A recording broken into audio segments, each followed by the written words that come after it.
यह उठी आंधी के नभ में छा गया सहसा अंधेरा। धूली दूसर बादलों ने भूमि को इस भांति घेरा। रात सा दिन हो गया फिर रात आई और काली। लग रहा था अब न होगा इस निशा का सवेरा। प्रलय के भय से कभी दबता नहीं निर्माण का सुख। प्रलय के भय से कभी दबता नहीं निर्माण का सुख। सृष्टि के निर्माण हेतु नीड का निर्माण फिर नेह का आह्वान फिर नेह का आह्वान फिर नीड का निर्माण फिर। काम करताना राजकीय दबाव असं कधी जाणवतो का, की असं कसं प्रेशर येतं का? सर खरं म्हणजे काय होतं, जे आपले लोकप्रतिनिधी असतात, जसे लोक आपल्याकडे येत असतात आणि आपल्याला काहीतरी सांगत असतात, तसेच लोक लोकप्रतिनिधींकडे जात असतात आणि त्यांनाही म्हणत असतात की तुम्ही यांना सांगा वगैरे. सो कधी कधी तिकडून आपल्याकडे ज्या गोष्टीची शिफारस येते म्हणा किंवा आपल्याला सूचना येते ती बरोबरही असते, म्हणजे बरोबरच असते, ती करायला काय हरकत आहे. आणि एखादी सूचना आपल्याला जी वाटते की ही डुएबल नाहीये, तिचं काही कारण असतं, कदाचित मिसब्रीफ केलं गेलेलं असतं. अशा वेळेला हे आपलं काम आहे की त्याचं सगळं कायदेशीर पद्धतीने त्याचे फॅक्ट्स काय आहेत, डिटेल्स काय आहेत आणि का ते डुएबल नाही हे योग्य पद्धतीने आपल्याला सांगता आलं पाहिजे. ते जर आपण सांगितलं तर माझा असा अनुभव आहे महाराष्ट्रामध्ये की ते समजून घेतलं जातं. ओके. दारूबंदी केली पाहिजे का? अगेन हा एक खूप वेगळा प्रश्न आहे. आता आपण जे काम करत होतो ते एक अवैध दारूवरती इथं काम केलेलं आहे. कारण जी वैध दारू आहे ती एका सायंटिफिक मेथडने बनवली जाते. तिचं टेस्टिंग प्रॉपर होतं, कॅलिब्रेशन होतं, त्याच्यामध्ये काही घातक पदार्थ तर नाहीत ना हे तपासलं जातं. मग आता त्या उपर जेव्हा ती दारू की जी बेसिकली विषारी नाहीये पण मुळात दारू शरीरासाठी हानिकारकच आहे आणि त्यामुळेच आपण जनरली अगदी कुठल्या डॉक्टरांनाही विचारलं तर कोणी म्हणणार नाही की हो प्या, काही होत नाही म्हणून. नाही, तिचे हार्म आहेत. परंतु सोशल ड्रिंकिंग नावाचा एक प्रकार आहे की ज्यामध्ये लोक एक आपण म्हणतो संयतपणे आणि जाणीवपूर्वक लिमिटेड प्रमाणामध्ये ते घेतात आणि त्याच्यातून मे बी त्यांना एक पद्धतीचं रिलॅक्सेशन किंवा आनंद मिळू शकतो. बट लाईक मी स्वतः त्याच्या अगेन्स्टच आहे की ते योग्य नाही. पण अगेन दारूबंदी केली पाहिजे का, हा मला वाटतं की ते एका प्रमाणामध्ये आणि कुणालाही त्रास न होता, आपल्या कुटुंबाला आर्थिक झळ न बसता जर नियमबद्ध होणार असेल तर तो ज्याचा त्याचा चॉईस आहे. परंतु जिथे त्याचा अतिरेक होतो अगदी याही दारूचा आणि आपल्याच कुटुंबाला त्रास होतो, आपल्या मुलांवरती अन्याय होतो, आपल्याच कुटुंबाला आर्थिक जळ बसते, मला वाटतं ते फक्त चूक नाही, ते एक प्रकारचा अपराध आहे तो कुटुंबासोबत केलेला.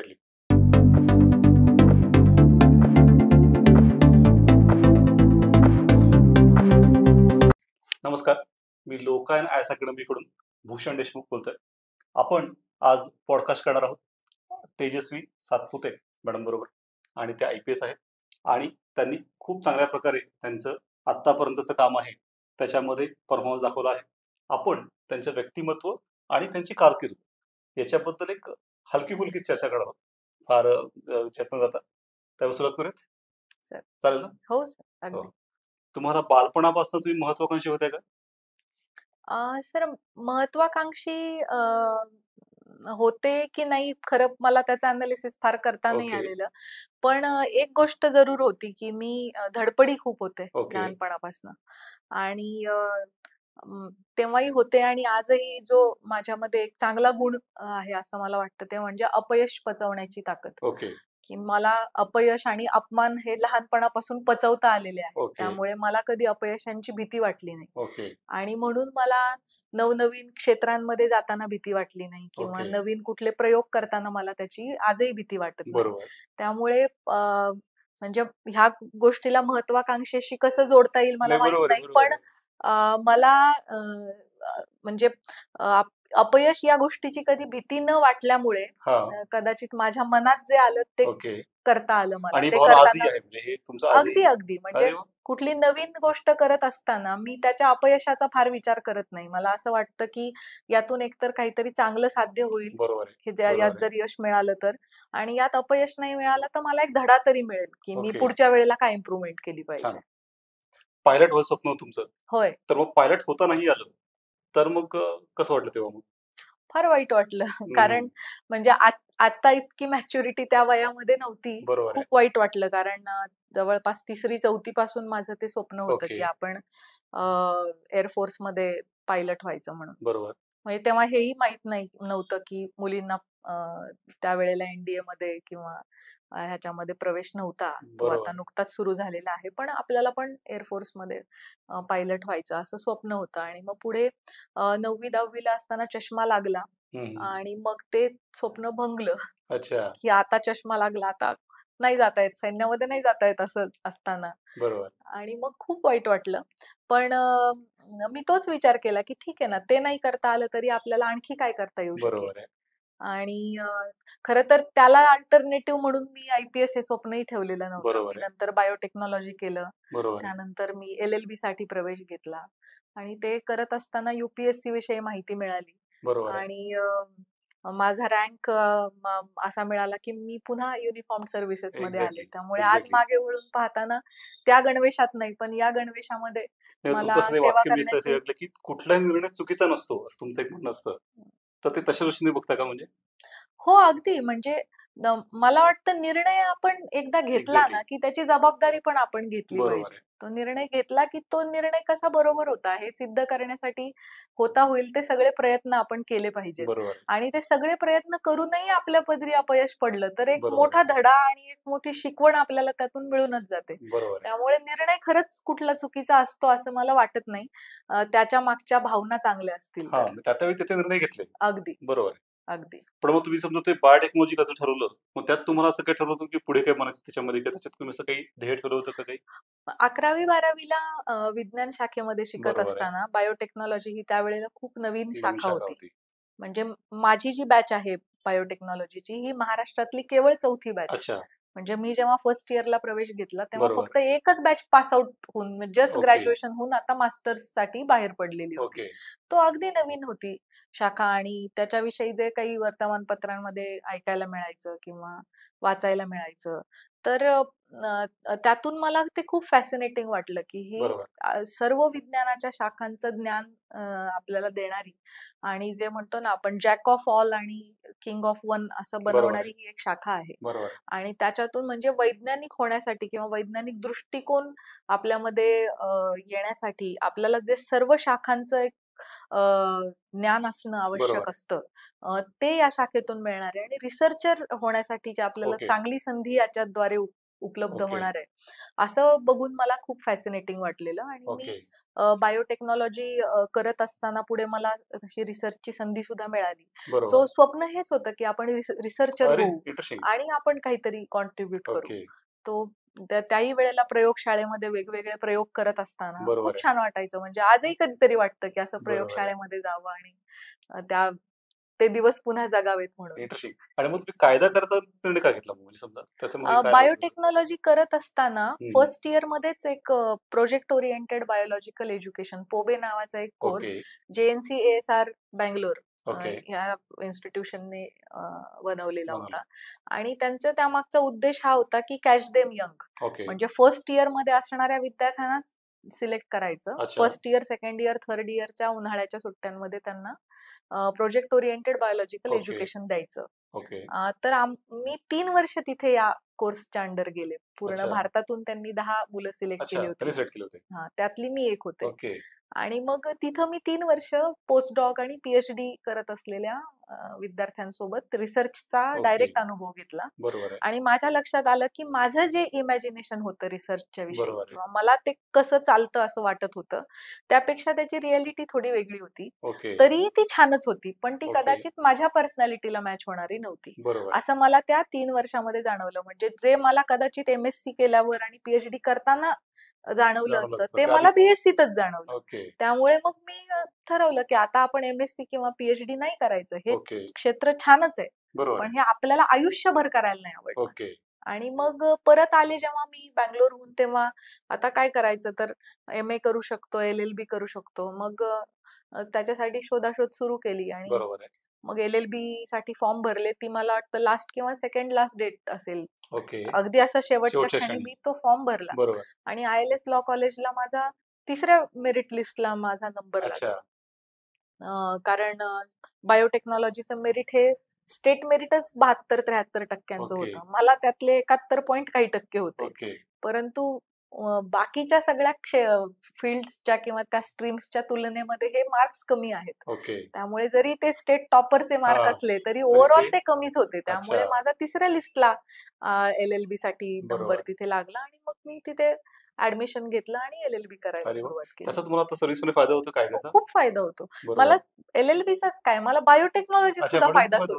हो, कारण फॉरेन्सिक सायन्स ही जी शाखा आहे त्या फॉरेन्सिक सायन्सचं खूप सगळं बेसिक नॉलेज माझ्याकडे बायोटेक्नॉलॉजीमुळे आधीच आहे. बरोबर. किंवा रिसर्चर होण्यासाठीच एक व्यक्तिमत्व बनवणारी ही शाखा असल्यामुळे एक प्रयोगशीलता मला ह्या क्षेत्राकडून खूप मोठ्या प्रमाणात मिळालेली आहे. त्यामुळे मला ह्या दोन्ही क्षेत्रांचा उपयोग माझ्या आजच्या कामामध्ये होतो. म्हणजे एखादा जेव्हा गुन्हा घडतो त्यावेळेला ते जे एव्हिडन्स कलेक्ट केले जातात त्यामध्ये काही बायोलॉजिकल एव्हिडन्सेस असतात. ते काय केलं तर चांगल्या रीतीने जतन होतील, काय केलं तर ते खराब होऊ शकतात, याचं अगदी प्रशिक्षण मी माझ्या सोबत काम करणाऱ्या सहकाऱ्यांना देऊ शकली आहे. त्याचं कारण माझं बायोटेक्नॉलॉजीचं शिक्षण आहे असं मला वाटतं.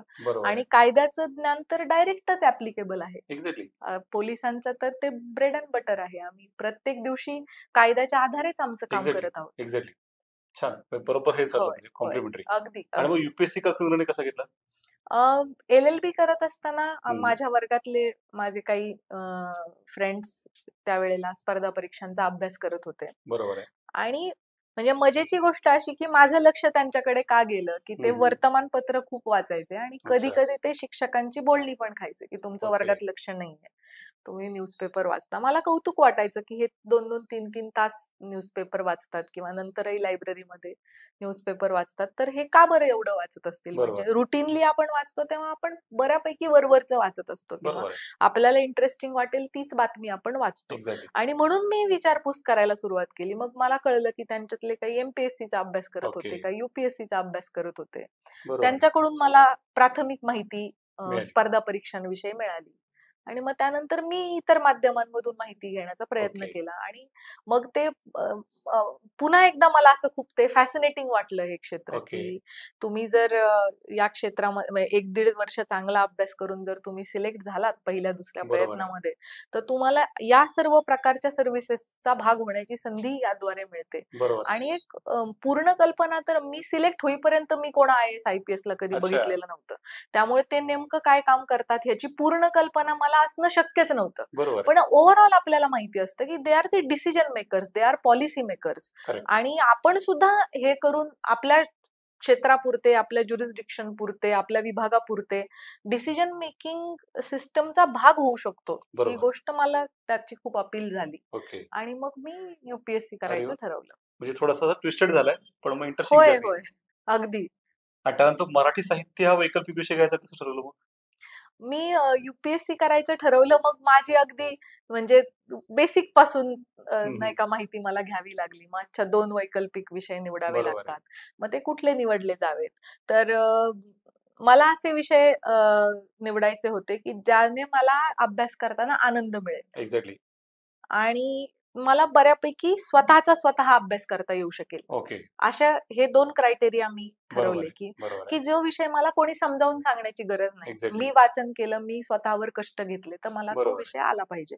तर असे हे 2 विषय जे बालपणापासून माझ्या आवडीचे होते, मराठी आणि इतिहास. हे 2 विषय असे होते की तुम्ही म्हणजे कोणाच्याही बाबतीत हे असं आहे की तुम्ही जितकं वाचन कराल, जितकं मनन कराल, तितकं तो विषय तुम्हाला सुटसुटीत आणि समजत जाईल. सो हे 2 विषय मला तसे वाटले. इतिहास आणि मराठी साहित्य म्हणजे हो, मला आवडतच होते. आवडतच होते. लहानपणापासून आवडत होते. म्हणजे जरी मी 11वी-12वी विज्ञानला गेले किंवा नंतर बायोटेक्नॉलॉजीला गेले, तरी हे विषय माझे आवडीचेच विषय होते कायमच. त्या म्हणजे मी जेव्हा बायोटेक्नॉलॉजी शिकत होते किंवा LLB शिकत होते, तेव्हाही मी मराठीचं वाचन करतच होते, इतिहासाचं वाचन करतच होते, कारण मला आवड होती. आणि म्हणून मी हे 2 विषय घ्यायचं ठरवलं.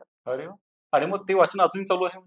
ते वाचन अजूनही चालू आहे. त्याची थोडीशी गती आणि वारंवारिता कमी झाली असं आपण म्हणू. पण जसं शक्य होईल तसं ह्या 2 विषयांचं आणि आता इतरही विषयांचं वाचन हे सुरू आहे. त्यांचा प्रशासनात काही म्हणजे फायदा होतो? त्याचा खूप फायदा होतो. कसं काय? म्हणजे त्याचा पहिला फायदा हा आहे की तुम्ही स्ट्रेस फ्री होता. कारण तुमच्या आवडीची गोष्ट जेव्हा तुम्ही करता तेव्हा तुम्हाला आनंद होतो.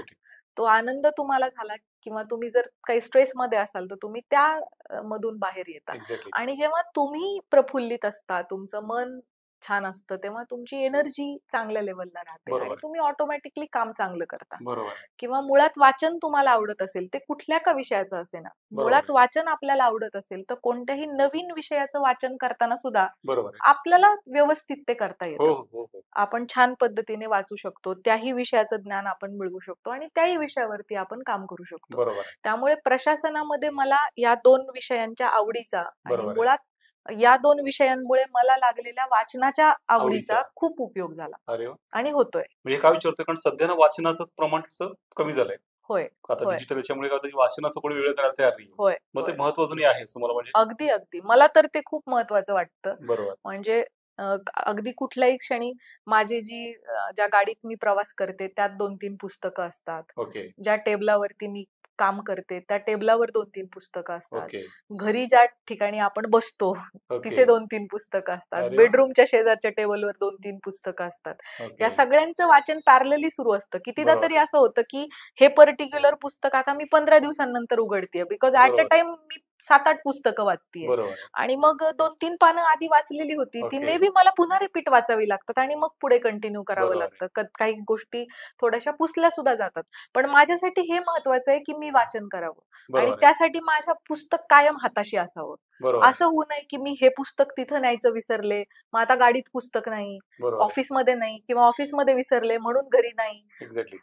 ही संधी मी स्वतःला देत नाही, ही टाळाटाळ करण्याची. मला ते आवडतं आणि ते मी जितकं करत राहील तितकं ते मला आवडत राहील. मी जर ते करणं सोडलं तर कदाचित ते माझं नावडतही होईल, पण ते सोडायचं नाहीये. म्हणून मी सगळ्या ठिकाणी पुस्तकं ठेवलेली असतात. थोडंसं अधिक झाल्यानंतर काही वर्षांनी लोकांचं वाचन म्हणजे तसं कमी होत जातं. तर ठेवलंय. हो, तर प्रयत्न करतो सर. म्हणजे माझंही वाचन अगदी मी जसं विद्यार्थी दशेत असताना जितकं होतं तेवढं ते होत नाही, पण माझा प्रयत्न सातत्याने असतो की माझं वाचन व्हावं. कुठलं आवडतं पुस्तक सांगू शकता म्हणजे? मला ऍक्च्युली मी जेवढी पुस्तकं वाचली आहेत ती सगळीच पुस्तकं मला आवडली आहेत, कारण त्या पुस्तकांनी मला काहीतरी दिलंय. त्या पुस्तकांनी मला दृष्टिकोन तरी दिलाय किंवा ज्ञान तरी दिलंय किंवा आनंद तरी दिलाय. अगदी विनोदी पुस्तकं आपण वाचली तर त्यांनी तुम्हाला आनंद तरी दिलाय. त्यामुळे मला ओव्हरऑल सगळी पुस्तकं आवडतात, पण त्यातही मला प्रभावित करून गेलेले जर लेखक म्हटलं तर मला गौरी देशपांडेंचं मला असं वाटतं की त्यांनी काळाच्या खूप पुढचं लिहिलंय आणि त्या मला कायम प्रभावित करून जातात. मी ते वारंवार ही वाचलेलं आहे. आणि तसं म्हटलं तर मला कविता पण वाचायला खूप आवडतं. इनफॅक्ट गद्यपेक्षा पद्य मला जास्त प्रभावित करून जातात. आणि माझी आई ही कवयित्री आहे. ती प्राथमिक शिक्षिका होती, आता जानेवारीमध्ये ती रिटायर झाली. आणि तिने बालपणापासून म्हणजे बालकाव्य, बालसाहित्य तिने लिहिलेलं आहे. त्यामुळे अगदी मी लहानपणापासून तिच्या कविता ऐकत आली आहे. त्यामुळे कवितांच्याकडे माझा प्रवास हा जास्त लवकर झालेला आहे. आणि मग मला त्यात सगळेच कवी आवडतात, पण पुन्हा त्यात सगळ्यात जास्त प्रभावित करून गेलेले आपले संत कवी तुकोबाराय आणि ग्रेस हे कवी मला खूप आवडतात. कारण तुकोबारायांचं सुद्धा खूप काळाच्या पुढचं लिखाण आहे आणि ग्रेसांचं हे प्रत्येक वेळेला नवीन अर्थ देऊन जाणार लेखन आहे. त्यामुळे हे मला वाचन आवडतं. चांगलं आहे. कविता तर कोर साहित्य मानलं जातं. मग तुमचं चांगलं की म्हणजे त्याच्यावरच मेन हे आहे प्रश्न आहे. आणि मग हा सगळा जो प्रवास होता युपीएससीचा, त्याच्यावर स्वतःला मोटिवेट कसं ठेवलं? मी समजा हा प्रवास तसा म्हणजे सोपा तर नसणारच. मग मोटिवेशन म्हणजे काय असं काही म्हणजे फॅक्टर होता का की ज्यात म्हणजे? पहिला मोटिवेशनल फॅक्टर हा की तो मी घेतलेला निर्णय होता. त्यामुळे आता तो बरोबरच झाला पाहिजे आणि त्यासाठी करावयाचे सगळे कष्ट मी केलेच पाहिजे. हा एक फॅक्टर होता. मला कोणी म्हटलं नव्हतं की तू हे कर, किंवा मी न केल्याने मला कोणी म्हणणार नव्हतं की अरे तुला करता आला नाही. त्यामुळे तो माझा निर्णय होता आणि मी माझ्या निर्णयाचा आदर केला. मी माझ्या निर्णयासाठी खूप कष्ट घ्यायचं ठरवलं आणि मी त्यावर कष्ट घेतले. आणि जेव्हा कधी माझ्या अभ्यासाच्या काळामध्ये जे काही अप्स अँड डाऊन्स आले त्यावेळेला माझी प्रेरणा हे माझे आई वडीलच होते. कारण मी त्यांना म्हणजे ते इतके शिस्तप्रिय व्यक्ती आहेत दोघंही. म्हणजे आजही जर आपण त्यांचं, आता आई रिटायर झाली आहे पण तरी ती सकाळी उठणार, सगळी कामं ती स्वतःची स्वतः करणार. बरोबर आहे. आणि तेव्हा जेव्हा आम्ही लहान होतो आणि ती नोकरी करत होती, तेव्हा पहाटे उठून म्हणजे घराची रांगोळी सुद्धा सुंदरच असली पाहिजे आणि ती रोज बरोबर. दारात असलीच पाहिजे. अच्छा. इथपासून तिचे नियम आणि आग्रह असायचे, जे तिने स्वतःच्या सगळ्या कम्फर्ट्स वरती मात करूनही जे तिला हवं होतं ते केलं. बरोबर किंवा आहे. स्वयंपाक हा स्वतः बनवायचा. मुलांना आपणच करून खाऊ घालायचं. तर ती स्वतः स्वयंपाक करून मग 9 वाजता शाळेसाठी निघालेली असायची. बरोबर आहे. आणि सायंकाळी आल्यानंतरही पुन्हा ती सगळी कामं करून रात्री लवकर झोपून पुन्हा सकाळी लवकर असं सुरू अच्छा. व्हायचं. आता वडील माझे 65 वर्षांचे आहेत, ओके. आता प्लस आहेत ऍक्च्युली. पण अजूनही त्यांनी अनेक व्यवसाय केले वेगवेगळे. ओके. आता सध्या शेवगावमध्ये कलरचं शॉप आहे आणि ते okay. He takes care of that. परंतु आजही पहाटे उठणे, वेळेवर तिथे पोहोचणे, बरोबर आहे. अ, रात्रीपर्यंत तिथं काम करणे, म्हणजे छोटासा स्टूलवरती ते अजूनही बॅलन्स करून उभा राहून जड वस्तू वरून खाली अच्छा. काढतात. आपल्यालाच बघताना वाटतं की आता यांनी हे करू नये. बरोबर. पण त्यांचं हे जे संपूर्ण आयुष्य आहे ते बरोबर. मी माझ्या डोळ्यांनी पाहिलेलं आहे आणि ती माझी खरी प्रेरणा आहे. ओके. की आपल्या आवडींसाठी, आपल्या बरोबर. तत्वांसाठी, आपल्या कुटुंबासाठी सगळ्या म्हणजे कम्फर्ट झोन मधून बाहेर येऊन काम करण्याची त्यांची जी उमेद आणि डेडिकेशन आहे, बरोबर. जर आपले आई-वडील इतकं करतात, तर आपण स्वतःच्या स्वप्नासाठी हे का करू नये? एक्झॅक्टली. असा बरोबर. विचार मी करायचे अशा वेळेला, जेव्हा बरोबर मला आहे. वाटायचं की आता माझं मन लागत नाहीये, आता माझा अभ्यास होत नाहीये, मला आता कुठेतरी फिरायला जावंसं वाटतंय. Exactly. Then I used to tell myself exactly. This is my decision and correct. If my parents do it for me, then I must do it for myself. Exactly. जबरदस्त.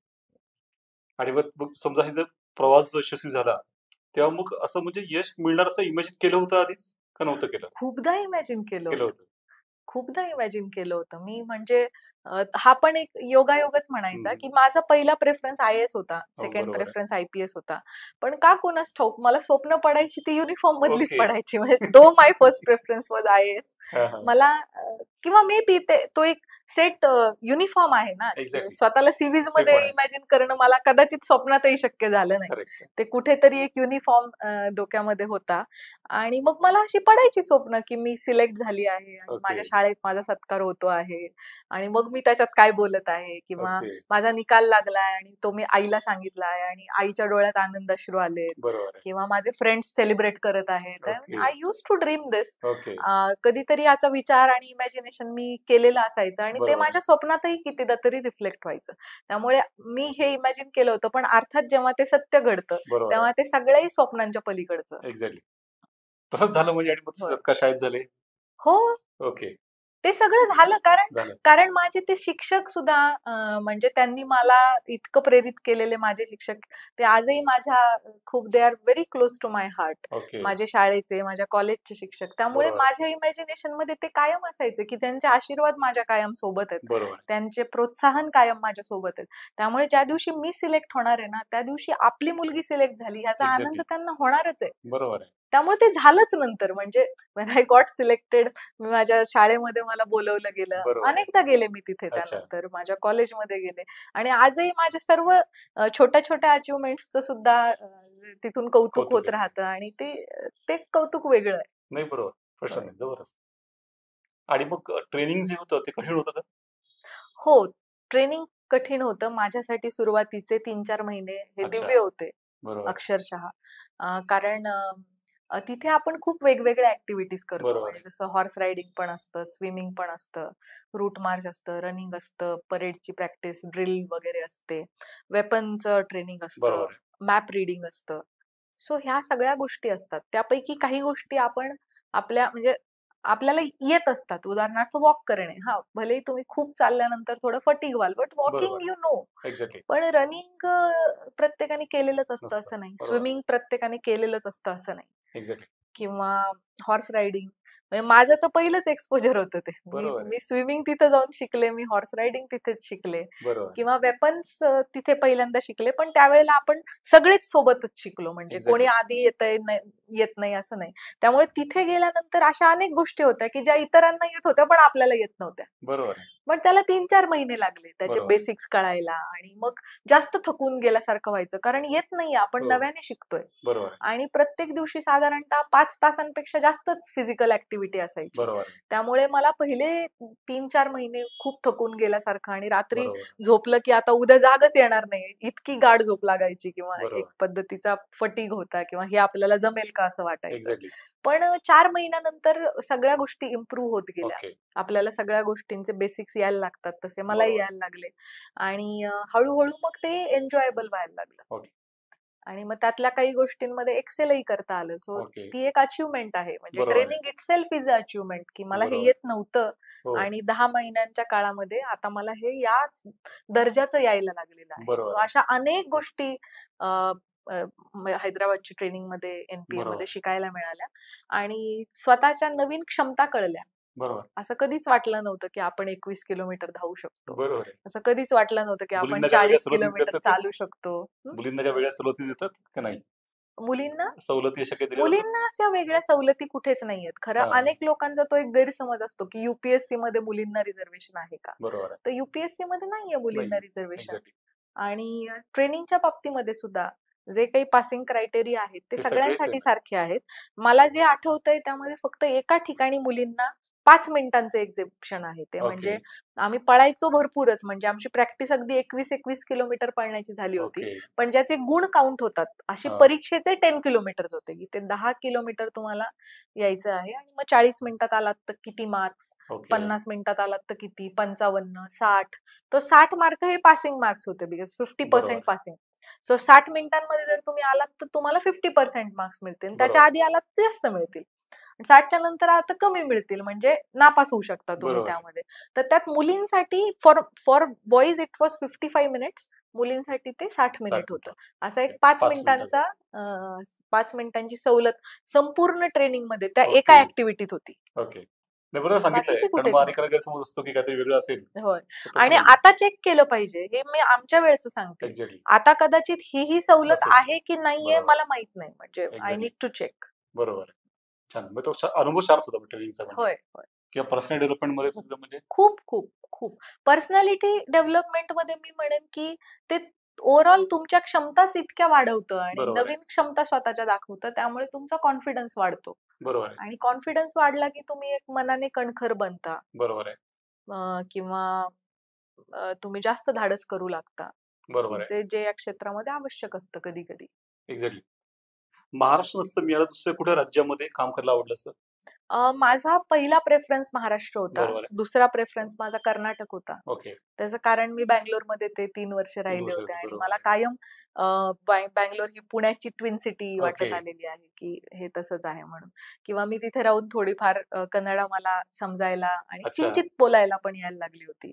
तिथलं फूड मला आवडलेलं होतं, त्यामुळे माझा महाराष्ट्रानंतर दुसरा प्रेफरन्स कर्नाटक होता. नंतर तिसरा प्रेफरन्स एमपी होता.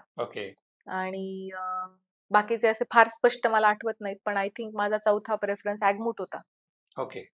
ॲग्मूट देण्याचं कारण तेच की मला मल्टिपल ठिकाणी काम करता आलं असतं आणि फार लहानपणी मी अरुणाचल प्रदेश बघितला होता. माझे मामा आर्मीत होते आणि ते अरुणाचलमध्ये टँगालेज मध्ये पोस्टेड होते आणि त्यांची जेव्हा तिथून ट्रान्सफर होणार होती तेव्हा ते आवर्जून आम्हाला उन्हाळ्याच्या सुट्टीमध्ये घेऊन गेले होते. मी तेव्हा 3रीला होते. सो मी तेव्हा अरुणाचल बघितला होता आणि मला तो खूप आवडला होता, त्यामुळे मी एक ॲग्मूट हा माझा चौथा प्रेफरन्स होता आणि मग त्यानंतर इतर सर्व राज्य होती. पण मला कुठेही सगळीकडेच मला काम करायला आवडलं असतं. हो, अगदी आवडलं असतं. आणि महाराष्ट्र मिळाल्यावर काय वाटलं मग? ते जननी जन्मभूमीश्च स्वर्गादपि गरीयसी, त्यामुळे महाराष्ट्र मिळालं त्याचा खूप आनंद आहेच. आणि म्हणजे त्याचा फायदा म्हणजे कसं वाटतं की समजा इतर राज्यात काम केलं असतं म्हणजे वेगळं काहीच वाटलं असतं आणि महाराष्ट्रात काम करण्याने अजून काही म्हणजे फायदा आला, तोटा आला की कसं वाटतं? अर्थात महाराष्ट्रामध्ये काही गोष्टी मला नव्यानं पुन्हा शिकाव्या लागल्या नाही. जसं भाषा असेल किंवा इथल्या वातावरणाशी जुळवून घेणं असेल किंवा इथल्या सगळ्या परंपरा मला माहित होत्या, इथला इतिहास मला माहिती होता, इथली भौगोलिकता माहिती होती. मला हे सगळंच माहित होतं, त्यामुळे अनेक गोष्टींसोबत कदाचित जो मला इतर कुठल्या ठिकाणी सुरुवातीला स्ट्रगल करावा लागला असता, तो सुरुवातीचा स्ट्रगल माझा इथे नाही झाला. ती एनर्जी मला अजून कुठेतरी वापरता आली. सो तो एक फरक आहे. पण जेव्हा इतर राज्यांमध्ये जातो, आता आमचे अनेक मित्र-मैत्रिणी, बॅचमेट्स इतर राज्यांमध्ये काम करतात, तेव्हा मला त्याही गोष्टीचं खूप कौतुक वाटतं, की ते नवीन भाषा शिकतात. बरोबर आहे. त्यांना काही गोष्टी नव्याने माहीत होतात, ज्या अदरवाईज त्यांना कधीच माहीत झाल्या नसत्या. एक्झॅक्टली. म्हणजे कोणीतरी व्यक्तीने दिल्लीतून तमिळनाडूमध्ये जायचं आणि तिथले जाऊन तमिळ भाषा शिकायची आणि तिथलं सगळंच काही शिकायचं. सो मला हे पण खूप अमेझिंग वाटतं. म्हणजे मला वाटतं तीच ब्युटी आहे या सर्व्हिसेसची. त्यामुळे आपण इथे आलो त्याचा आनंद आहेच, परंतु जे इतर ठिकाणी जातात त्यांना सुद्धा गेन करण्यासारखं खूप काही आहे असं मला वाटतं. बरोबर आहे. बेस्ट आहे. हे आता पुढच्या सर्व्हिसमध्ये असं कळायला हे असतं की काम करायला स्कोप असतो की नसतो, असा म्हणजे इंटरेस्टिंग प्रश्न. खूप काम करायला स्कोप असतो. ओके. खूप काम आहे. म्हणजे स्कोपच स्कोप आहे. ओके. काम करायला. त्यात आपल्याला कोणी अडवत नाही किंवा आणि तुम्ही चांगली कामं करत अगदी अगदी अगदी तुम्हाला कोणत्याही चांगलं काम करताना कोणी अडवत नाही. तुम्हाला त्याचं स्वातंत्र्य असतं. तुम्हाला भरपूर व्यवस्था त्यामध्ये सपोर्ट करते. बरोबर आहे. फक्त तुम्ही जो काही डिसिजन घ्याल किंवा जे काही तुम्हाला करावंसं वाटतंय ते थोडंसं लॉजिकल असलं पाहिजे, डुएबल असलं पाहिजे. त्याच्यासाठीचे रिसोर्सेस हे तुमच्याकडे असले पाहिजे. म्हणजे फार स्वप्नाळू होऊन काम करून उपयोग नाही. आपण जे काही करायचं ठरवलेलं आहे ते प्रॅक्टिकली पॉसिबल असलं पाहिजे. एक्झॅक्टली. त्याचं प्रॉपर प्लॅनिंग असलं पाहिजे. अन्यथा उद्देश खूप चांगला होता पण प्लॅनिंग प्रॉपर झालं नाही आणि सुरुवातीच्याच टप्प्यावर जर ते फसलं तर ते फक्त तुम्हालाच डिमोटिवेट करत नाही, ते फ्युचरला सुद्धा डिमोटिवेट करतं की अरे असं काहीतरी त्यांनी केलं होतं, मग ते मध्येच असं झालं, मग ते काही सक्सेसफुल झालं नाही, मग पुढचा पण विचार करतो मी करू की नको. त्यामुळे Wien you start doing it, तुम्ही अपयशाची भीती ठेवू नये, परंतु तुम्ही आधी त्याला भरपूर तोलून मापून घेतलं पाहिजे की हे मी करत आहे याचं प्लॅनिंग प्रॉपर आहे का, हे डुएबल आहे का, त्याच्यासाठीचे रिसोर्सेस माझ्याकडे आहेत का. बरोबर आहे. परिवर्तनची जास्त गाजलेलं आहे. मग तेव्हा हे सगळं म्हणजे केलं त्या प्रोसेसमध्ये. अगदी अगदी. ऑपरेशन परिवर्तनचा तर म्हणजे सुरुवात त्याला लॉन्च करण्यापूर्वीचा रिसर्च आहे प्रॉपर 3-4 महिन्यांचा. त्याचं विचार मंथन आहे. त्याच्यानंतर प्रॉपर परिपत्रक काढलं गेलं, ट्रेनिंग्स घेतले गेले आणि मग ते लॉन्च केलं गेलं. म्हणजे असं नाही की फक्त लिखित आहे आणि टीमला माहितच नाही की ऍक्च्युअली काय करायचं, एक्झॅक्टली काय करायचं. त्याचे प्रॉपर प्रशिक्षण झाली आणि जेव्हा ते लॉन्च केलं गेलं त्यानंतर त्याचे फॉलोअप झाले. प्रत्येक फॉलोअप नंतर आपण कुठे कमी पडतोय याचा विचार झाला, त्यात सुधारणा झाल्या. असं त्या प्रत्येक 15-15 दिवसांनी त्याचे रिव्ह्यूज झाले आणि त्याची इम्प्रुव्हमेंट होत गेली, म्हणून आम्ही कुठेतरी पोहोचू शकलो. बरोबर आहे. हे जे ऑपरेशन परिवर्तन मध्ये हे जे दारू विकणारे लोक आहेत किंवा त्या लोकांना आपण एका दुसऱ्या धंद्यात आणतो की जिथे इन्कम थोडा कमी असेल, अर्थात सन्मानजनक असेल व्यवसाय, मग असं ते शिफ्ट कसं करतात, ते ट्रेनिंग नाही केलं, कसं केलं माहिती? ह्याचे ऑपरेशन परिवर्तनचे 4 टप्पे होते. एक म्हणजे आमच्या लक्षात आलं सुरुवातीला की पास्ट 10 इयर्सचा आम्ही अभ्यास केला की शेकडो रेड्स पोलिसांच्या झालेल्या, भरपूर मुद्देमाल डिस्ट्रॉय झालेला आहे, भरपूर लोक अटक झालेले आहेत, चार्जशीट टाकले गेलेले आहेत. मग असं असताना सुद्धा का बरं हा व्यवसाय तरी पुढे कंटिन्यू झाला. मग त्याच्या 2 गोष्टी आम्हाला समोर आल्या. एक म्हणजे त्यांना नॉलेज नाही, इग्नोरन्स आहे की मी हे नको करू तर काय करू. बरोबर. आणि दुसरी गोष्ट म्हणजे इतक्या रेड्स करून सुद्धा ते अफोर्डेबल राहिलंय त्यांना. बरोबर. त्यांना प्रॉफिटेबल राहिलंय इनफॅक्ट, म्हणून ते कंटिन्यू करतायत. म्हणून त्याचा पहिला टप्पा आम्ही ठरवला की हे प्रॉफिटेबलच नाही राहिलं पाहिजे. रेड्स इतक्या मोठ्या प्रमाणात झाल्या पाहिजे की हे प्रॉफिटेबल नाही राहिलं पाहिजे. मग आता हे जेव्हा प्रॉफिटेबलच उरत नाही तेव्हा ही कंपॅरिझनच होऊ शकत नाही ना की इकडे जास्त मिळत होते तिकडे कमी मिळतील. इकडे काहीच मिळत नाही आता. आता दुसऱ्या पर्यायावर विचार केलाच पाहिजे, पण नॉलेज नाहीये की काय करायचं. मग ते नॉलेज काउन्सिलिंगच्या माध्यमातून दिलं. मग तिसरा टप्पा रिहॅबिलिटेशन. जवळपास 700+ कुटुंब रिहॅबिलिटेट त्या काळात आम्ही करू शकलो 1 ते 1.5 वर्षांच्या पिरियडमध्ये. आणि मग चौथं होतं अवेअरनेस की जे सेवन करतात त्यांना सुद्धा हे किती घातक आहे, याचा काय परिणाम होऊ शकतो हे त्यांच्या निदर्शनास आणून दिलं. आणि त्यांच्याकडून डिमांड साईड कमी करण्याचा प्रयत्न केला की डिमांड कमी झाली तरी सप्लायला अर्थ उरत नाही आणि सप्लाय कमी झाल्यावर डिमांडला पण अर्थ उरत नाही आणि मुळात प्रॉफिटच बंद झाल्यानंतर कंपॅरिझनच होऊ शकत नाही की आधी काय होतं आणि नंतर काय. आणि नंतर जेव्हा ते या व्यवसायांमध्ये आले, नवीन व्यवसायांमध्ये आले आणि त्यावेळेला पहिल्यांदा त्यांना म्हणजे रिस्पेक्टफुल त्यांना वागवलं गेलं बरोबर आहे. आणि मग त्यांना पहिल्यांदा त्या गोष्टीची चव कळली की अच्छा समाज असाही वागतो. बरोबर. आणि मग त्यांनाही महत्व पटत गेलं त्या गोष्टीचं की आपल्या फॅमिलीला फ्युचर आहे. आपली मुलं अधिक चांगलं शिकू शकतात. ती या व्यवसायात येणार नाही. त्यामुळे it was not only about की हा इझी मनी होता, त्याचा क्वांटम किती होता आणि आता क्वांटम किती आहे. त्यांना इतरही गोष्टी दिसायला लागल्या. की गावाने आपल्याला स्वीकारलं. लग्न कार्यांमध्ये आपल्याला इन्व्हिटेशन्स यायला लागले. आपल्या मुलांच्या शिक्षणाची दारं उघडी झाली. त्यांना सन्मानजनक वागणूक त्यांच्या शाळेत मिळायला लागली. आपण नवीन ठिकाणी शिफ्ट झालो तर पोलीस आपलं कौतुक करायला लागले. ज्यांना बघून आपण पळायचो. घरी येत नसायचो 8-8, 10-10 दिवस. ते आपल्या घरी येतात, चहा पितात. आपल्याला काय हवं नको विचारतात. सो ह्या सगळ्या गोष्टींचं एक्सपोजर त्यांना मिळाल्यानंतर अर्थात पुन्हा याच्यामध्ये परत जाण्याची शक्यता असतेच आणि त्यामुळेच कन्सिस्टन्सीला खूप महत्व आहे. म्हणजे आमच्या फॉलोअप मध्ये हेही बघितलं जायचं की जो आता सुधारलाय, वेगळ्या व्यवसायामध्ये गेलाय, तो फक्त आपल्या समाधानासाठी वेगळ्या व्यवसायात आलो दाखवतोय आणि हे चालूच आहे असं नको व्हायला. त्यामुळे तुम्ही तरी जाऊन त्याचं घर सर्च करायचंच आहे. त्याच्या घरी चहा प्यायचाच आहे आणि त्याचा वास खूप उग्र असतो. म्हणजे ते आहे घरात आणि तुम्हाला जाणवणार नाही असं होत नाही. असं होत नाही. त्याचा अर्धा 1-1 किलोमीटरवरनं भट्टीचा स्मेल येतो. त्यामुळे असं होत नाही की तुम्ही जाऊन आलात, चहा घेऊन आलात आणि घरात होतं पण तुम्हाला कळलं नाही. That never happens. If it is happening you will come to know about it. दारूबंदी केली पाहिजे का? अगेन हा एक खूप वेगळा प्रश्न आहे. आता आपण जे काम करत होतो ते एक अवैध दारूवरती इथं काम केलेलं आहे. कारण जी वैध दारू आहे ती एका सायंटिफिक मेथडने बनवली जाते. तिचं टेस्टिंग प्रॉपर होतं. कॅलिब्रेशन होतं. त्याच्यामध्ये काही घातक पदार्थ तर नाहीत ना हे तपासलं जातं. मग आता त्या उपर जेव्हा ती दारू की जी बेसिकली विषारी नाहीये पण मुळात दारू शरीरासाठी हानिकारकच आहे. आणि त्यामुळेच आपण जनरली अगदी कुठल्या डॉक्टरांनाही विचारलं तर कोणी म्हणणार नाही की हो प्या काही होत नाही म्हणून. नाही, तिचे हार्म आहेत. परंतु सोशल ड्रिंकिंग नावाचा एक प्रकार आहे की ज्यामध्ये लोक एक आपण म्हणतो संयतपणे आणि जाणीवपूर्वक लिमिटेड प्रमाणामध्ये ते घेतात आणि त्याच्यातून मे बी त्यांना एक पद्धतीचं रिलॅक्सेशन किंवा आनंद मिळू शकतो. बट लाईक मी स्वतः त्याच्या अगेन्स्टच आहे की ते योग्य नाही. पण अगेन दारूबंदी केली पाहिजे का हा मला वाटतं की ते एका प्रमाणामध्ये आणि कुणालाही त्रास न होता आपल्या कुटुंबाला आर्थिक झळ न बसता जर नियमबद्ध होणार असेल तर तो ज्याचा त्याचा चॉईस आहे. परंतु जिथे त्याचा अतिरेक होतो अगदी याही दारूचा आणि आपल्याच कुटुंबाला त्रास होतो, आपल्या मुलांवरती अन्याय होतो, आपल्याच कुटुंबाला आर्थिक झळ बसते. मला वाटतं ते फक्त चूक नाही, ते एक प्रकारचा अपराध आहे तो कुटुंबासोबत केलेला.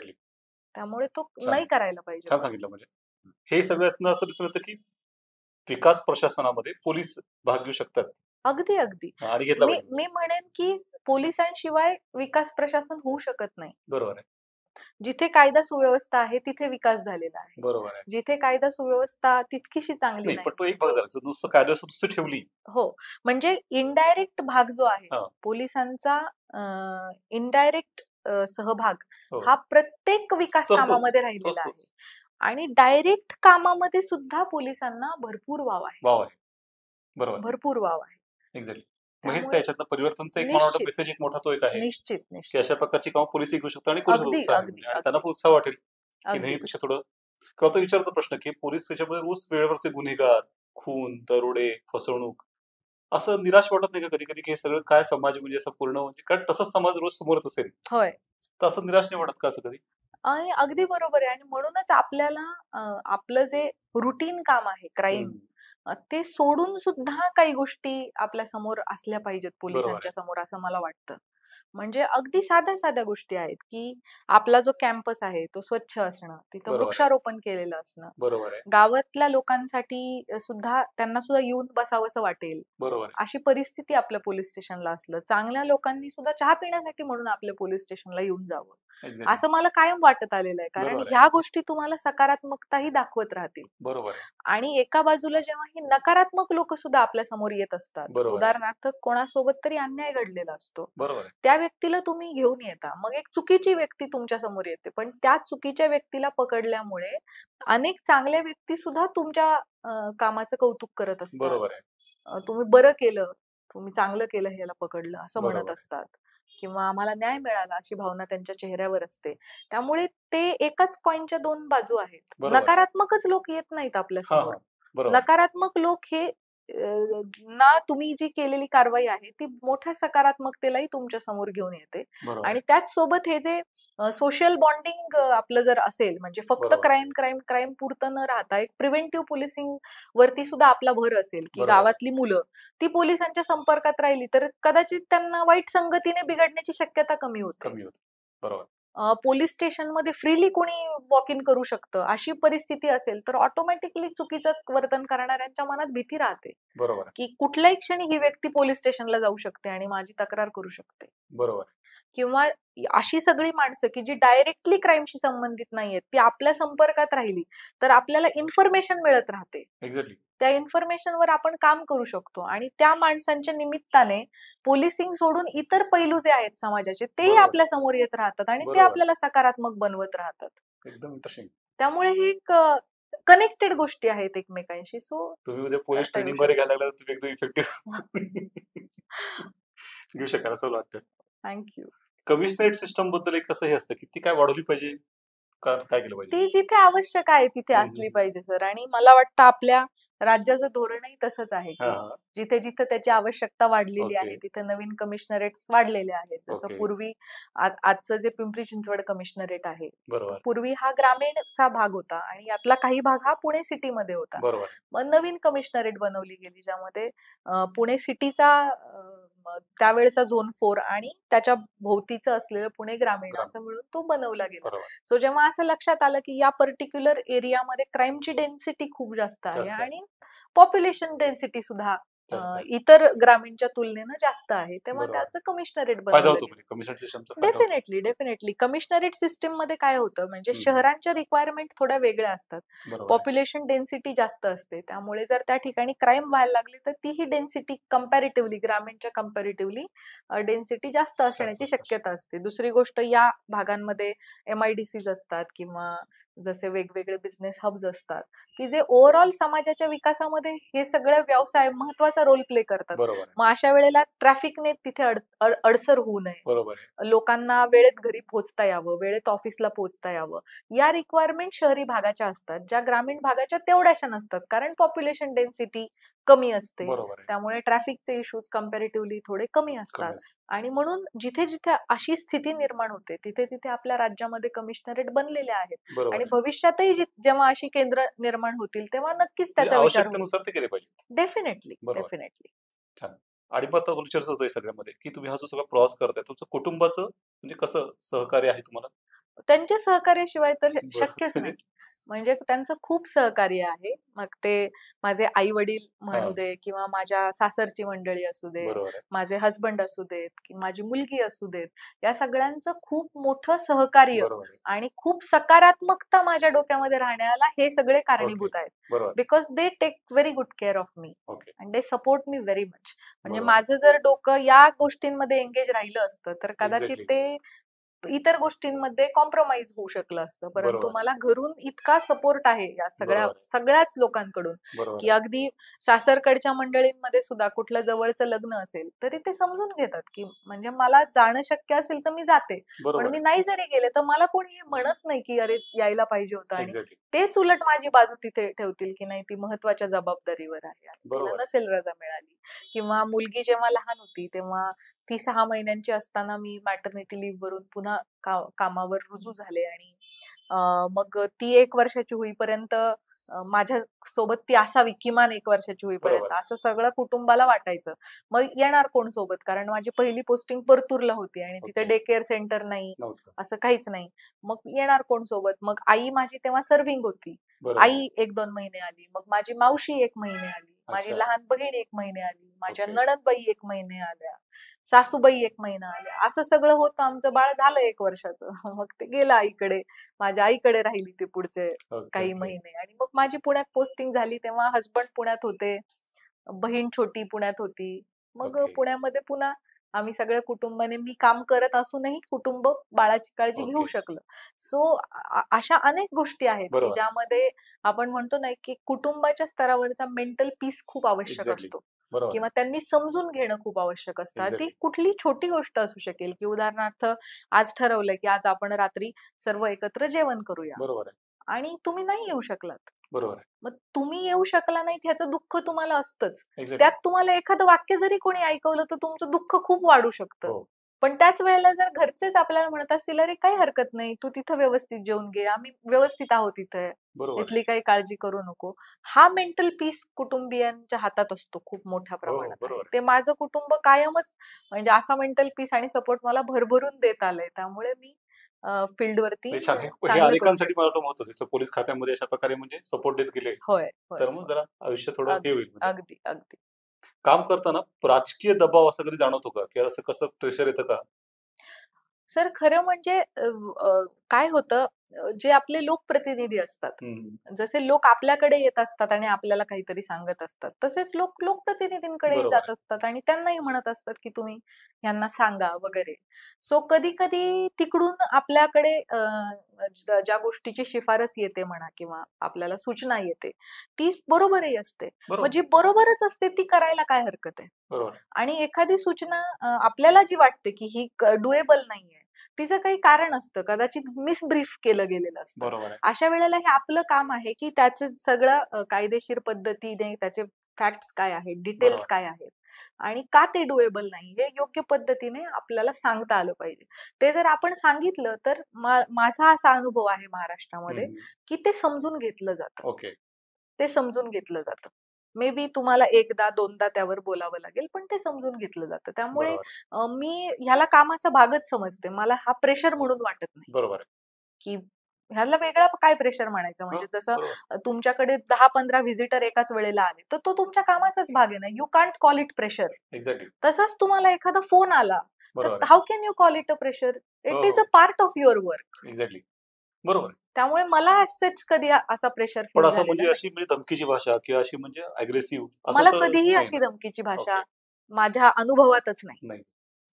म्हणजे मी म्हणेन की आपण खूप चांगल्या राज्यात राहतोय की जिथे या सगळ्या ज्या गोष्टी आहेत म्हणजे खूपच सुसंस्कृत आणि अशा पद्धतीने होतात. तुम्हाला एखादी सूचना सुद्धा खूप सुसंस्कृत पद्धतीनेच येते. त्यामुळे मला असं कधीही कोणी आरेरावीची भाषा किंवा धमकी असा माझा अजिबात अनुभव नाही.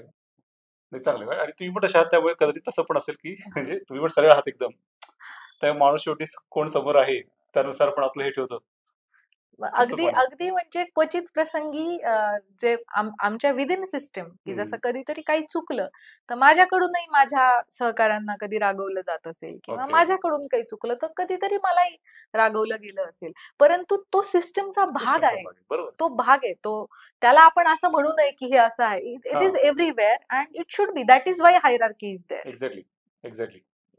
सो म्हणजे पोलीस खातं तुम्हाला असं म्हणजे नॉर्मलच वाटतं ना, इतर प्रशासनापेक्षा फार वेगळं नाही. नाही अगदीच काही बाबतींमध्ये ते वेगळं आहे. कारण त्याच्या कामाचं स्वरूप वेगळं आहे. बरोबर आहे. त्याच्या कामाचं स्वरूप वेगळं आहे. आणि मला वाटतं की हा जो फरक आहे ना, हा जसे आपण हायरार्कीत आणखी खाली जाऊ तो जास्त दिसेल. बरोबर आहे. परंतु तुम्ही जेव्हा युनिट कमांडर असता किंवा सुपरवायझरी रोल्स मध्ये असता तेव्हा तुमचंही काम ह्या इतर प्रशासनासारखंच आहे की तुम्ही तुमच्या टीमचं वेलफेअर पाहणे, तुमच्या टीमचं ऍडमिनिस्ट्रेशन पाहणे, कुठल्या घटनेच्या संदर्भाने त्याचा सारासार विचार करून मार्गदर्शन देणे, कंप्लायन्स करून घेणे, फॉलोअप करून घेणे. So it is as good as any other administration, any other service. आता वारी येते, तुम्ही वारीच्या वेळेस सोलापूरमध्ये काम केलंय. तर वारीचा एखादा वेगळा अनुभव असं तुम्हाला जाणवलेला किंवा वारीबद्दल अनेक लोकांनी वेगळ्या प्रकारे तिला बघितलंय. तुम्हाला काय असं वेगळा अनुभव आलाय की असं वाटतं का? म्हणजे वारी म्हणजे खूप तो पोलीस त्याला आनंदाचा सोहळाच म्हणतात. म्हणजे वारीमध्ये ड्युटी हे कोणी पोलीस ड्युटी म्हणून करतच नाही. ती एक मनापासून श्रद्धेनं केलं जाणारं कर्तव्य आहे. आणि म्हणजे इतकं काम त्या काळात करावं लागतं पण खूप आनंद पण मिळतो त्यामध्ये. खूप आनंद मिळतो. आणि मी इतकी स्वतःला नशीबवान समजते या बाबतीमध्ये की माझा पूर्णच वारी मार्गावरती त्याच सिक्वेन्सनं प्रवास झालेला आहे. मी पूर्वी पुणे ग्रामीणला ऍडिशनल SP होते. तेव्हा आळंदी आणि देहू मधून दोन्ही त्या पालख्या निघतात आणि मग त्या पुणे सिटीमध्ये येतात. मी ग्रामीण नंतर सिटीमध्ये होते. मग त्या पुढे ग्रामीण मधून नीरा नदीच्या काठावरती ते साताऱ्यामध्ये प्रवेश करतात. मग मी SP सातारा होते आणि मग नंतर धर्मपुरीमध्ये त्या SP सोलापूरच्या ताब्यात जातात. मग मी SP सोलापूर होते. सो माझा आणि माऊलींच्या पालखीचा जो मार्ग आहे त्या पद्धतीनेच माझाही या मार्गावरती माझ्या सेवेचा प्रवास झालाय असा आहे. त्यामुळे मी प्रत्येक टप्प्यावरती बंदोबस्त केलेला आहे. इथंही केलाय, सिटीत केलाय, साताऱ्यात केलाय, सोलापूरला केलाय. सो माझ्या म्हणजे खूपच म्हणजे ठेवणीतली, मनातल्या ठेवणीतली आठवणी आहेत खूप साऱ्या वारीच्या विषयी. सो पोलिसांच्या बाबतीमध्ये असं होतं तिथे की 7,000 लोक पंढरपूरमध्ये त्यावेळेला येतात. 7,000 पोलीस, लाखो आपले भाविक आलेले असतात आणि ते सगळे शिस्तबद्ध असतात. ते एकदम सात्विक असतात. सगळं व्यवस्थित त्यांचं चालू असतं. आपलं काम असतं पोलिसांचं फक्त की त्यांना गाईड करणे. कारण इतक्या गर्दीत अनेकदा लोक रस्ते चुकतात, मुलं हरवतात, म्हातारी माणसं, कधी हात सुटतो. मग दरवर्षी शेकडो माणसं आपल्या कुटुंबियांना पुन्हा भेटवून देण्याचं काम पंढरपूर मध्ये होतं किंवा त्यांचं प्रॉपर बॅरिकेटिंग करून देणं, जेणेकरून लोकांचे 2 फ्लो एकमेकांमध्ये मिक्स होणार नाहीत, कुठे चेंगराचेंगरी, रेटारेटी होणार नाही, या प्रकारचा प्रयत्न करणं किंवा एक पद्धतीने गर्दीला नियंत्रित ठेवणं आणि कोणताही गैरप्रकार त्यातून होऊ नये, कोणाला त्रास होऊ नये, कोणाला इजा होऊ नये यासाठीचे प्रयत्न करणं हे सोलापूर पोलिसांचं काम असतं. आणि त्याच काळामध्ये पाऊस खूप असतो. त्यामुळे आपली माणसं आजारी पडण्याची शक्यता असते, भाविक पण आजारी पडण्याची शक्यता असते, एकमेकांना इन्फेक्शन होण्याची शक्यता असते. सो एक आपल्या टीमचं मॉरल अप ठेवणं ते असतंच वारीच्या काळामध्ये, पण त्यांची तब्येतही चांगली राहील, त्यांचं खाणं पिणं त्यांना, कारण मोठी फोर्स आहे, वेगवेगळ्या ठिकाणी ते स्कॅटर्ड असतात. सो हे सगळं त्याचं ऍडमिनिस्ट्रेशन बघणं आणि आपल्या फोर्सची आपण काळजी घेणं हे SP-चं सगळ्यात मोठं काम आहे त्या काळामध्ये. आणि आपण जर ते व्यवस्थित केलं की आपली फोर्स बरोबर लोकांची काळजी घेते आणि ते व्यवस्थित ते पार पडतं. त्यामुळे असे म्हणजे खूप सुंदर अनुभव आहेत की तुम्ही अगदी 80 वर्षाचे आजोबा सुद्धा कीर्तनाच्या ह्याच्यामध्ये अगदी नाचताना, उड्या मारताना, ही एनर्जी यांच्याकडे कुठून येते असं आपल्यालाच वाटावं.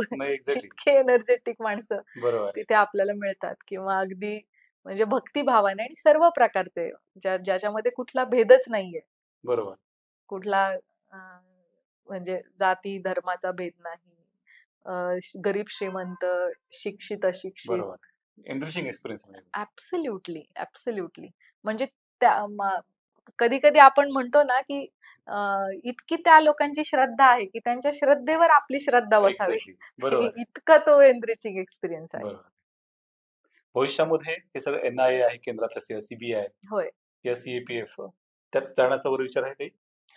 इच्छा खूप आहे आणि तशी संधी मिळाली तर मला नक्की याच्यामध्ये काम करायला आवडेल. कारण तो पुन्हा एक वेगळा अनुभव असतो की तुम्ही राष्ट्रीय स्तरावरती महत्वाच्या असलेल्या केसेस सोबत तुम्ही डील करत असता. And it's very good experience, very enriching experience. मला जेव्हाही संधी मिळेल मला नक्की आवडणार आहे काम करायला. चांगलं ना. अजून एक विचारायचं होतं की आता डिस्क्रिप्टिव्ह पॅटर्न आता MPSC पण घेतलाय, असं एक तुम्ही विचारतो की बरेच मला भीती वाटते की आपल्याला लिहिता येईल का उत्तर मोठी, पण जुना पॅटर्न ऑब्जेक्टिव्ह होता. तुम्ही तुमचं काय समजा सांगणार काय असेल तर की समजा नाही, त्याची भीती मनात न ठेवता मला वाटतं आपण त्याच्या सरावावर भर दिला पाहिजे. आणि कोणत्याही गोष्टीची मनातली भीती तेव्हाच जाते जेव्हा त्या भीतीची जागा आत्मविश्वास घेतो. आणि आत्मविश्वास तेव्हाच येऊ शकतो जेव्हा तुम्ही त्यावर खूप कष्ट घेतलेत. त्यामुळे भलेही काही लोकांनी कधी डिस्क्रिप्टिव्ह लिहिलेलं नसेल, सब्जेक्टिव्ह लिहिलेलं नसेल आणि त्यांना प्रथमदर्शनी भीती वाटते, तर ती भीती काढण्याचं एकच माध्यम आहे त्यावर कष्ट करणे, त्याच्यावर मास्टरी मिळवणे. त्यामुळे आपण लिहिलं नसेल तर लिहायला सुरुवात केली पाहिजे, त्याच्यात आपलं काय चुकतंय त्याला रिफाईन करत राहिलं पाहिजे. आणि ते आपण करत राहिलो तर डेफिनेटली आपल्याला जर विषय कळलेला असेल, आपल्याला त्या विषयाचं ज्ञान असेल, फक्त रायटिंग स्किल एवढाच विषय असेल तर ते डेव्हलप करता येतं. पण अर्थात फक्त स्किल येऊन पण उपयोग नाही, त्याचं नॉलेज पण असणं गरजेचं आहे. So it is hand in hand. You have to develop the writing skills, and you have to have the knowledge also, understanding also, analysis पण तुमचं त्याच्याविषयी चांगलं असलं पाहिजे. कारण आपल्याला कॉपी पेस्ट काहीच करायचं नाही. प्रश्नही तसे येत नाही की तुम्ही कॉपी पेस्ट करू शकाल. प्रश्नही तुम्हाला स्वतःचं अंडरस्टँडिंग दाखवायला भरपूर स्कोप देणारेच प्रश्न येतात. आणि मला वाटतं ती खूप सकारात्मक गोष्ट आहे. ते कॉपी पेस्ट असतं तर जो पाठांतर चांगलं करेल त्याला जास्त गुण मिळाले असते. But it is not like that. बरोबर. हे ते आहे की जो जितके कष्ट करेल आणि ज्याचं अंडरस्टँडिंग जितकं चांगलं असेल त्याला जास्त गुण. चांगले प्रशासक म्हणजे आता मी म्हणजे प्रयत्न खाताखाली असं मला वाटतं का काय काय की समजा असं डिस्क्रिप्टिव्ह झालं तर तुम्हाला पण भविष्यात जे चांगले प्रशासक मिळतील ते अजून चांगले असतील. डेफिनेटली. म्हणजे मला असं वाटतं की म्हणजे जास्त कठीण काय वाटतं ह्या दोन्हीपैकी? नाही, कठीणपेक्षा विकास, विचारांचा विकास, कल्पनांचा विकास. अगदी. म्हणजे जास्त चॅलेंजिंग हेच आहे ना की तुम्हाला फक्त फॅक्ट्स माहिती न होता तुम्हाला त्याचं अनालिसिस, अंडरस्टँडिंग बेटर असावं. त्यामुळे मला वाटतं वर्षानुवर्ष युपीएससीनं तो पॅटर्न त्यामुळेच स्वीकारलेला असावा आणि एमपीएससीनं तो पॅटर्न स्वीकारलाय ही मला चांगली गोष्ट वाटते. बरोबर, एकदम पॉझिटिव्ह गोष्ट आहे. तुमची पर्सनॅलिटी तोच एक पुरावा आहे की या प्रकारचा पॅटर्न आणि या प्रकारचं ट्रेनिंग आणि या प्रकारच्या म्हणजे कशा प्रकारे व्यक्तित्वाचा विकास होतो. म्हणजे that's itself is a motivating I think a factor. कारण दुसऱ्या कुठल्या सर्व्हिसमध्ये एवढी ब्लूम झाली पर्सनॅलिटी असं वाटतं? सर्व्हिसमध्ये म्हणजे आयपीएस सोडून इतर सर्व्हिस, इतर कुठल्या क्षेत्रामध्ये, इतर कुठल्या क्षेत्रामध्ये प्रायव्हेटमध्ये काम केलं असतं तसंच तुम्ही तो कॉन्फिडेंटली प्रत्येक गोष्ट बोलताय, सांगताय, तुमचा कॉन्फिडन्स दिसतो अगदी, म्हणजे जाणवतो. तसं वाटतं की तिथे एवढं झालं असतं आपलं, म्हणजे एवढं चांगल्या प्रकारे आपण. आता सर मला जर समजा दुर्दैवाने माझं सिलेक्शन युपीएससी मध्ये नसतं झालं, मी स्वतःसाठी 3 वर्षांचंच हे ठेवलं होतं की मी म्हणजे मी हा जो अटेम्प्ट दिला याच्याशिवाय कदाचित मी आणखी एखादा दिला असता किंवा नसताही दिला. इनफॅक्ट मी तर 2च अटेम्प्ट स्वतःसाठी ठेवले होते. पण आता हा नसता झाला तर कदाचित मी एखादा दिला असता किंवा नसताही दिला. बरोबर आहे. I never know. म्हणजे तुम्ही आता ते हे करू शकत नाही त्या परिस्थितीनुसार, पण मी त्याहून अधिक दिले नसते निश्चित. 3 वर्षापेक्षा अधिक मी या गोष्टीसाठी नसते दिले. कारण मला असं वाटतं की आपण सुरुवात केल्यानंतर आपल्याला कितीही अपॉर्च्युनिटी त्या परीक्षेनं दिलेल्या असू दे, पण आपण स्वतःला काही मर्यादित काळ ठरवून दिला पाहिजे. आणि मी माझं बेस्ट याच काळात करणार आहे असं ठरवलं तर बेस्ट आपल्या हातून होतं असं मला वाटतं. तर मी हे नसतं केलं तर माझा बी प्लॅन होता की मी LLB पूर्ण करेल आणि मी प्रॅक्टिस सुरू करेन आणि मग मी JMFC च्या परीक्षा देऊन नंतर मी जज होईल, न्यायाधीश होण्यासाठी मी प्रयत्न करेन, असा माझा प्लॅन बी होता. सो मला वाटतं की समजा मला हे नसतं मिळालं तर मी तितक्याच उमेदीने आणि आनंदाने ते केलं असतं. कारण ह्या परीक्षेचं वास्तव परीक्षा देणाऱ्याला माहीतच असलं पाहिजे. 10 लाख लोक परीक्षा देणार आहेत, 1000 लोक सिलेक्ट होणार आहेत. उरलेल्या सगळ्यांनी पण खूप अभ्यास केलेलाच आहे आणि सगळ्यांनीच जीव तोडून अभ्यास केला तरी सिलेक्ट 1000च होणार. त्याहून जास्त काही होणार नाही. त्यामुळे तुम्ही त्यात सिलेक्ट झाला नाहीत म्हणजे तुम्ही चांगले नव्हतात असा त्याचा अर्थ होत नाही. ती कॉम्पिटिटिव्ह एक्झाम आहे, तुम्ही त्या स्लॉट मध्ये बसला नाहीत, एवढाच त्याचा अर्थ होतो. म्हणून तुम्ही तुमचं पूर्ण लाईफ रिपेंट करण्यामध्ये किंवा दुःखी राहण्यामध्ये किंवा मी काहीतरी कॉम्प्रोमाइज जीवन जगतो या पद्धतीने नाही जगू शकत आणि नाही जगायला पाहिजे. त्यामुळे मला असं प्रामाणिकपणे वाटतं की मी इथे नसते तर मी जिथे कुठे असते तिथे मी माझ्या ह्या सगळ्या म्हणजे वाचनाच्या सवयी असतील किंवा काय, त्यामुळे मी स्वतःला डेव्हलप करण्याचा तिथेही प्रयत्न केलाच असता. अगदी असं मला वाटतं. ते पर्सन आहे की पर्सन किती हे राहतो.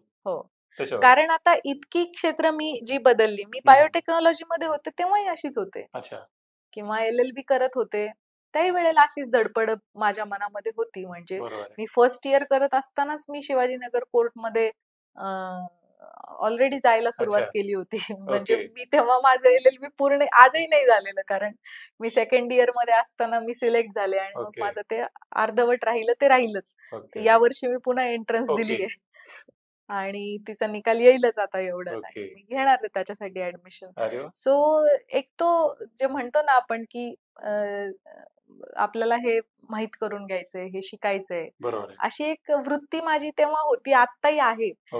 त्यामुळे मी तीच पर्सनॅलिटी कुठेही राहिले असते. नाही, हे बेस्ट आहे.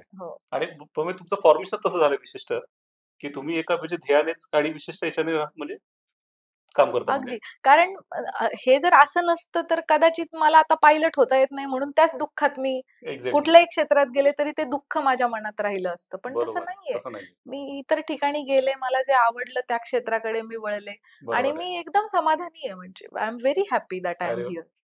नाही, खूप छान आहे. कारण म्हणजे समाधानी असणं हा म्हणजे सगळेच जण समाधानी असतील असं नसतं. मला वाटतं ते असायला पाहिजे सर, कारण तीच की आहे आनंदाची.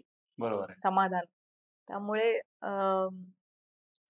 मला वाटतं जे नाही मिळू शकलं, जे नाही घडू शकलं किंवा जे आउट ऑफ आपल्या कंट्रोलच्या बाहेर आहे, त्या गोष्टीवरती जास्त विचार करण्यापेक्षा ज्या गोष्टी आपल्या कंट्रोलमध्ये आहेत, आपल्याला डुएबल आहेत, त्यावर जास्त चांगला फोकस जर आपण ठेवला, तर आपल्याला तिथेही भरपूर स्कोप, ऑपॉर्च्युनिटी, सक्सेस आपल्याला मिळू शकतं. बरोबर. शेवटी ते एक सियाकचा कार्यक्रम झाला तुम्ही झाल्यावर, तर तुम्ही खूप छान कविता म्हटली होती. मला आठवते हिंदीतली कविता होती. तर ती तुम्हाला आठवत नसेल. पण दुसरी एखादी कविता तुम्हाला आठवत असेल आणि त्याच्याने आपण एंड केला. तसं तुम्हाला वाटतं छान होईल, म्हणजे एंड छान होईल. कविता तर म्हणजे खूप छान कविता आहेत. पण त्यातलं माझं जे फेवरेट, ज्याचं सॉन्ग पण झालं, ग्रेसांची कविता आहे, भय इथले संपत नाही. बरोबर. सो भय हे कधीच संपत नसतं, पण आपल्यालाच त्यातून मार्ग काढायचा असतो. त्यामुळे त्या ओळी फक्त मी म्हणेन, भय इथले संपत नाही. किंवा मे बी आजच्या विषयाला रिलिव्हंट मी काहीतरी आठवण्याचा प्रयत्न करते. मला वाटते सियाक मध्ये जी मी SISC मध्ये एंडला कविता म्हटले होते, मला वाटतं ती हरिवंशराय बच्चन यांची कविता मी म्हटले असेल. यह उठी आंधी के नभ में छा गया सहसा अंधेरा, धूली दूसर बादलों ने भूमि को इस भांति घेरा, रात सा दिन हो गया फिर रात आई और काली, लग रहा था अब न होगा इस निशा का सवेरा.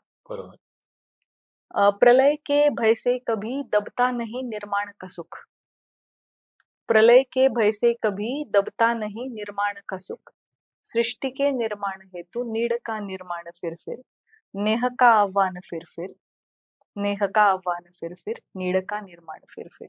अप्रतिम. सुंदर, छान. तुमचं खूप आभारी आहे की तुम्ही खूप सुंदर विवेचन केलं आणि नक्की त्याचा मुलांना किंवा बघणाऱ्यांना फायदा होईल आणि तुम्ही असंच येत राहा असं तुम्हाला मी आमंत्रण देतो. Thank you sir. थँक्यू.